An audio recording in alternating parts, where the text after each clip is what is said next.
Hello viewers, welcome to LD mathematics. ये हमारे Markov chain की पीवाईक्यू सीरीज़ का 6 लेक्चर वीडियो है। तो हम क्वेश्चन स्टार्ट करते हैं। ये क्वेश्चन 2019 जून का पार्ट सी का क्वेश्चन है। Consider a Markov chain with state space 0, 1, 2 and transition matrix दिया हुआ है p = 2। Then which of the following is true. तो हमको चेक करना है कि इसमें से कौन सा करेक्ट है, कौन सा नहीं है। तो सबसे पहले हम गिवन मैट्रिक्स का ट्रांजिशन प्रोबेबिलिटी डायग्राम बना लेते हैं। इसमें कितना स्टेट है, 0, 1, 2। तो हम लोग क्या बनाए, 0, 1 और 2। 0 से 0 में जाने का पाथ है 1/4। तो 0 से 0 में जाने का पाथ हमने बनाया 1/4। 0 से 1 में जाने का पाथ है 5/8। तो 0 से 1 में जाने का पाथ हमने बनाया 5/8। 0 से 2 में जाने का पाथ, तो 0 से 2 में जाने का पाथ हमने बनाया 1/8। नेक्स्ट 1 से 0 जाने का पाथ है 1/4। तो 1 से 0 में जाने का पाथ हमने बनाया 1/4।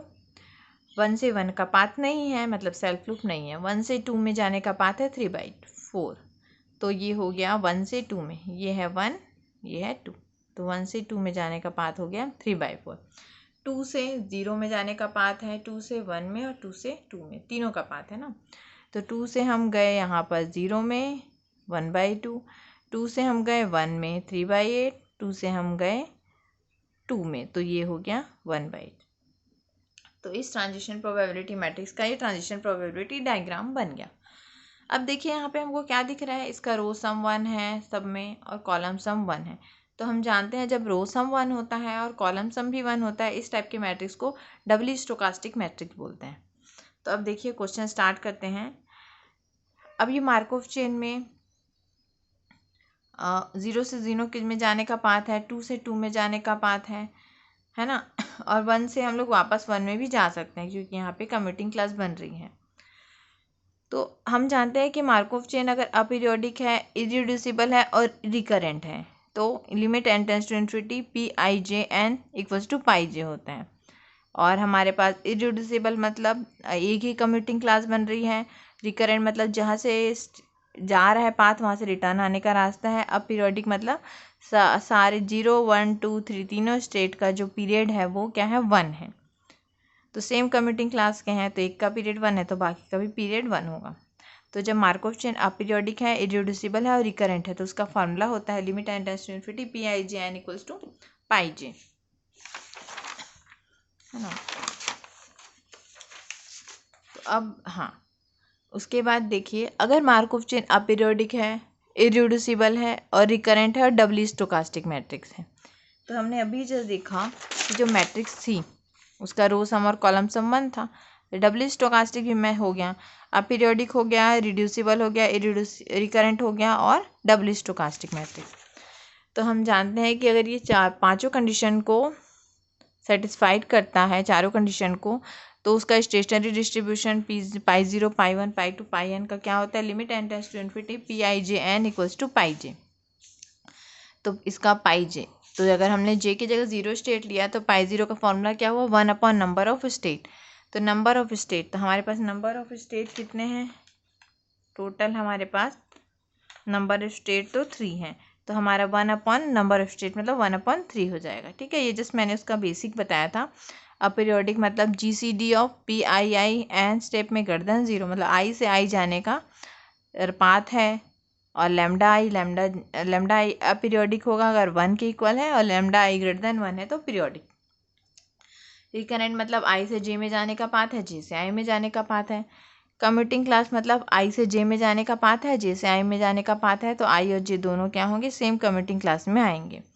इरिड्यूसिबल चेन अगर सिर्फ एक ही क्लास बन रही है, मतलब जितने स्टेट स्पेस है वो सब एक ही कम्यूटिंग क्लास के मेंबर हैं, तो वो क्या होगा, इरिड्यूसिबल। डबली स्टोकास्टिक अगर रो सम कॉलम सम 1 होता है। अगर सारे स्टेट का GCD 1 है तो वो क्या होगा, अपीरियोडिक। तो हमारे जो स्टेट है मार्कोव चेन है वो रिकरेंट, इरिड्यूसिबल, कम्यूटिंग क्लास और डबली स्टोकास्टिक सब था। तो limit n tends to infinity Pij(n) = 1/3, यही 1/नंबर ऑफ स्टेट का फॉर्मूला। तो 1/3, तो π0, π1, π2 सब की वैल्यू क्या हो गई, 1/3। अब हम ऑप्शन देखते हैं। तो हमारे पास ऑप्शन क्या था, P1 to n स्टेप में 0, तो 1 से 2 स्टेप, तो 1 से 2 में जाने का तो हमारे पास रास्ता है, लेकिन यहाँ पे 0 दिया हुआ है, तो हमारा ऑप्शन 1 डिस्कार्ड हो जाएगा। P12 इक्वल्स टू P21, तो देखिए हमको 2 से 1 में जाने का पाथ है और 1 से 2 में आने का भी पाथ है ना, और दोनों क्या है, सेम स्टेट स्पेस में है। कम्यूटिंग क्लास 1 और 2 सेम कम्यूटिंग क्लास है, तो उसकी वैल्यू भी सेम होगी, तो ये हो गया सेकेंड ऑप्शन करेक्ट। थर्ड में बोला है P22 इक्वल्स टू 1/8, तो P22, तो 2 से 2 में जाने का पाथ क्या है, 1/8, लेकिन n स्टेप में बोला है ना, जब n टेंस टू इन्फिनिटी, तो ये भी हमारा क्या हो जाएगा, डिस्कार्ड हो जाएगा, थर्ड ऑप्शन भी डिस्कार्ड हो गया। अब नेक्स्ट फोर्थ में क्या है, 2 से 1 में जाने का पाथ क्या है, 1/3, तो 2 से 1 में जाने का पाथ, 2 से 1 में जाने का पाथ हमारा दिया हुआ है, 2 से 1 में जाने का पाथ दिया है 3/8, तो यहाँ पे क्या है 1/3, तो ये हमारा, एक मिनट ना, इसका ऑप्शन 1/8 है, P22 1/8, ये वाला थर्ड ऑप्शन करेक्ट होगा, क्योंकि यहाँ पे P22 1/8 दिया हुआ है और ये डिस्कार्ड हो जाएगा, क्योंकि 2 से 1 में जाने का रास्ता क्या है 3/8 और यहाँ पे 1/3 दिया है, तो इसका फोर्थ ऑप्शन डिस्कार्ड हो जाएगा, थर्ड ऑप्शन करेक्ट हो जाएगा। अब हम आते हैं नेक्स्ट क्वेश्चन में।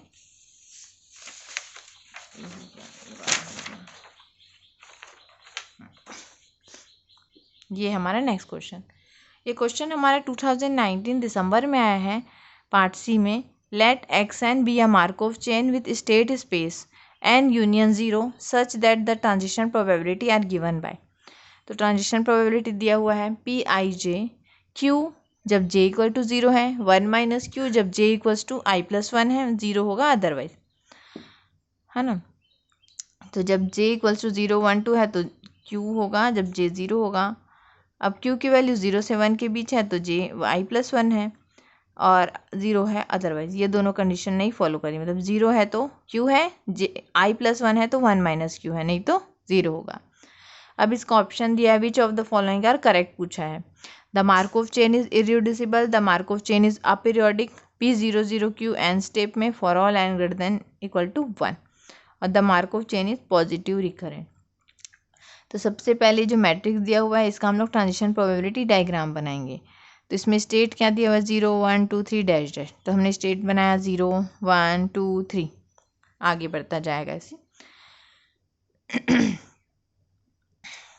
तो अब देखिए हमारे पास क्या है, जब j इक्वल टू 0 है तो इसकी वैल्यू क्या हो जाएगी q, तो 0 से 0 में जाने की वैल्यू हो गई q, फिर 1 से 0 में जाने का q, 2 से 0 में जाने का q, 3 से 0 में जाने का q, जब सारे j की वैल्यू 0 होगी और i की वैल्यू बदल रही है ना, 1 से 0 2 से 0 3 से 0, तो j 0 है, तो उसकी प्रोबेबिलिटी q थी, तो 1 से 0 2 से 0 और 3 से 0 और आगे भी सारे स्टेट से 0 में जाने की प्रोबेबिलिटी क्या होगी q।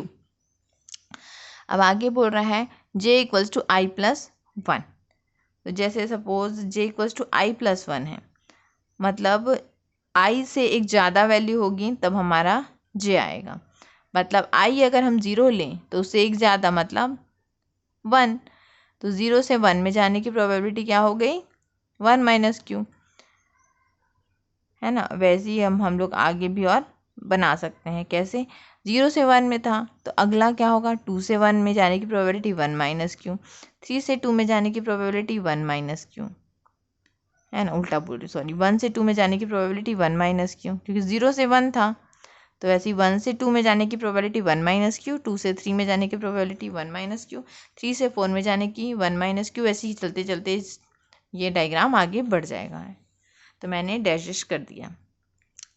तो अब देखिए यहाँ पे क्या होगा, अब 0 का हम लोग क्लास बनाएंगे, तो क्लास ऑफ 0, तो क्लास ऑफ 0 मतलब 0 से हम 1 पे भी जा रहे हैं और रिटर्न भी आ पा रहे हैं, वैसे ही हम लोग 0 से क्या है यहाँ पर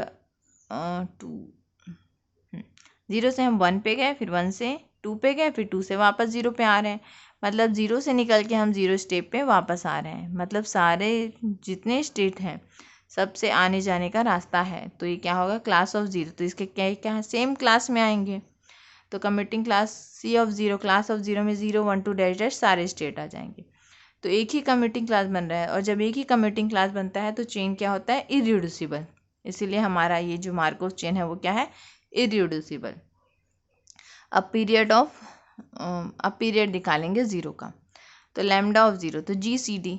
अब ज़ीरो से ज़ीरो में जाने का एक पाथ है, ज़ीरो से ज़ीरो में आने का दो पाथ भी है, ज़ीरो से ज़ीरो में जाने का तीन पाथ भी है ना। यहाँ से ऐसे गए, यहाँ से ऐसे गए, यहाँ से ऐसे गए, फिर वैसे ही यहाँ से 4 पाथ भी हो जाएगा, 5 डैश डैश। तो अब ये सब जितने पाथ हैं सबका जो GCD है वो क्या है, 1 है ना। तो 1 है, तो इसका मतलब सारे स्टेट का अगर पीरियड 1 है तो वो स्टेट क्या कहलाता है, अपीरियोडिक। तो हमारा लैम्डा इक्वल्स टू 1 है ना, लैम्डा 0, या फिर इसे D ऑफ 0 से भी दर्शा सकते हैं पीरियड को। तो सारे स्टेट इरिड्यूसिबल हैं, अपीरियोडिक हैं, है ना। अब रिकरेंट चेन भी हैं, क्योंकि सारे स्टेट से जा रहे हैं तो वापस भी आ पा रहे हैं। तो इसका स्टेशनरी डिस्ट्रीब्यूशन का फॉर्मूला होता है P00n स्टेप में 1/μ0 एक्सपेक्टेड रिटर्न टाइम के लिए। तो इसका 1/μ0 इसका फॉर्मूला होता है π0। ये क्या है, स्टेशनरी डिस्ट्रीब्यूशन। तो अब आगे हम लोग ये फॉर्मूला निकालते हैं स्टेशनरी डिस्ट्रीब्यूशन का। पाई P इक्वल्स टू पाई होता है, तो यहाँ पे पाई जो स्टेट है वो 0 1 2 3 डैश डैश है, वैसे 0 1 2 3 डैश डैश और 0 1 2 3 डैश डैश। जो हमारे पास ये जो मार्कोव चेन बनाया है इसका ट्रांजिशन प्रोबेबिलिटी डायग्राम ऐसा बनेगा। क्योंकि क्या था, 0 में 0 के में जाने का पाथ, 0 से 1 में जाने का पाथ, 0 से 2 में, 0 से 3 में, सारे टर्म जब J का 0 है तो वहाँ का पाथ क्या था, जब J इक्वल टू 0 है तो सारे टर्म की वैल्यू Q हुई। और नेक्स्ट क्या था, अगर हम लोग 0 से 1 में जा रहे थे, 0 से 1 में तो 1 माइनस Q, फिर 1 से 2 में तो सब की वैल्यू 1 माइनस 2 थी, 1 माइनस Q। तो 1 से 2 में जाने का पाथ 1 माइनस Q, वैसे 2 से 3 में जाने का पाथ 1 माइनस Q, वैसे अगर 3 होता तो 3 से 4 में जाने का पाथ 1 माइनस Q होता। तो इसी टाइप से ये सम एक एक टर्म कम करते करते 1 माइनस Q होगा, बाकी सब वैल्यू क्या है, 0 है ना, अदरवाइज 0। अब इसका रो का कॉलम से इंटू करेंगे तो क्या होगा, सारे टर्म में तो Q है तो Q कॉमन आ जाएगा, तो π0 plus π1 plus π2 dash dash equals to π0। वैसे नेक्स्ट टर्म में क्या आएगा, 1 माइनस Q।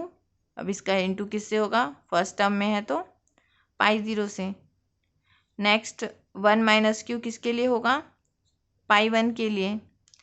तो 1 माइनस Q π0 की वैल्यू π1 के इक्वल, 1 माइनस Q π1 की वैल्यू π2 के, और 1 माइनस Q π2 की वैल्यू π3 के, है ना। इसी प्रकार मैट्रिक्स को सॉल्व करके इक्वेशन निकाले हैं।